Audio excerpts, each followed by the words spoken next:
Hello hi అండి. Good evening. How are you all? యాక్చువల్గా నేను మొన్న ఒకసారి ఎంఎస్హెచ్ఆర్బి ఎగ్జామ్ గురించి ఎలా రాశారు అని ఒక డిస్కషన్గా నేను మాట్లాడాను. కానీ తర్వాత రిజల్ట్స్ అందరినీ కనుక్కున్నాక తెలిసిన విషయం ఏంటంటే చాలా టఫ్గా ఉంది అంటున్నారు. కొంతమంది ఈజీగా వచ్చింది అంటున్నారు. ఈజీ అంటే లెంతీ క్వశ్చన్స్ ఉన్నాయి, చాలా ఆన్సర్స్ ఏమో చిన్నగా ఉన్నాయి. సో ఆ క్వశ్చన్ అంతా చదివే టైం అయిపోయింది. సో అది అర్థం చేసుకోవడానికి ఈజీగానే ఉన్నట్టు అనిపిస్తుంది, కానీ ఆన్సర్స్ పెట్టేటప్పుడు కన్ఫ్యూజ్ అయ్యామంటున్నారు. ఇప్పుడు ఉన్న పరిస్థితిలో మనం ఏం చేయలేమండి, because happened is happened. But ఏంటంటే మనం హోప్ ఫర్ ద బెస్ట్ అంతే. ఎందుకంటే ఇక్కడ సెకండ్ షిఫ్ట్లో చాలా టఫ్గా ఉంది అన్నారు. కొన్ని క్వశ్చన్స్ అయితే నా దగ్గరకు వచ్చాయండి. So example for gram negative bacteria, therapy for ADHD, committee responsible for rural health scheme, medicine for filariasis, Nightingale Award, oxygen transplantation act year, crude death rate, example of DNA virus is called.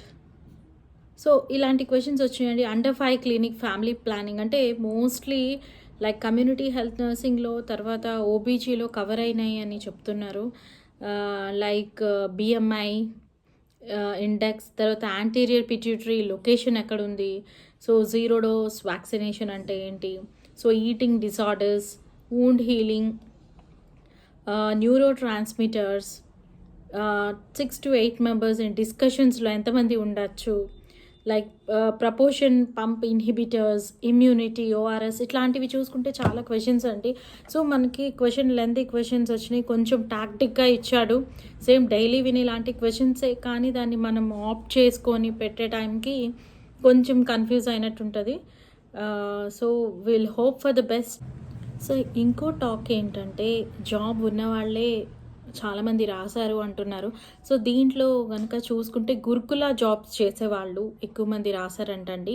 And తర్వాత job location ఇష్టం లేని వాళ్ళు, వాళ్ళ location కాకుండా ఇంకెక్కడైనా jobs వచ్చిన వాళ్ళు కూడా దీనికి అప్లై చేశారంట. కానీ దీన్ని చాలామంది అపోజ్ చేస్తున్నారు, అంటే న్యూస్లో చెప్పడాన్ని బట్టి. ఎందుకంటే ఆల్రెడీ వాళ్ళకి జాబ్ ఉంది, సో లేని వాళ్ళకి ఎక్కువ ఆపర్చునిటీస్ ఇవ్వాలనేది అందరూ డిమాండ్ ఉంది ఇప్పుడు. ఇంకా వెయిటేజ్ మార్క్స్ కూడా ఇప్పుడు కాంట్రాక్ట్ బేసిస్ వాళ్ళకి, ఆల్రెడీ జాబ్స్ చేస్తున్న వాళ్ళకి వెయిటేజ్ మార్క్స్ కూడా ఎక్కువ ఉన్నాయంట. సో దీన్ని బట్టి వాళ్ళకి ఎక్కువ మళ్ళీ జాబ్స్ వచ్చే అవకాశం ఉందని ఇప్పుడు రాసిన వాళ్ళందరూ చాలా కంగారు పడుతున్నారండి. సో ఇక్కడ మనం చూస్తే 40,423 మెంబర్స్ అప్లై చేశారంటండి. 2050 పోస్ట్కి, అంటే ఈచ్ పోస్ట్కి 17 మెంబర్స్ పోటీ పడ్డారు. అయితే రెగ్యులర్గా జాబ్ చేసే వాళ్ళల్లో ఒక 1,500 మెంబర్స్ నర్సెస్ రాశారంటండి exam, as per the given notice. అంటే as per the given number 1,500 మంది నర్సెస్, రెగ్యులర్ నర్సెస్ ఈ ఎగ్జామ్ రాశారంటండి.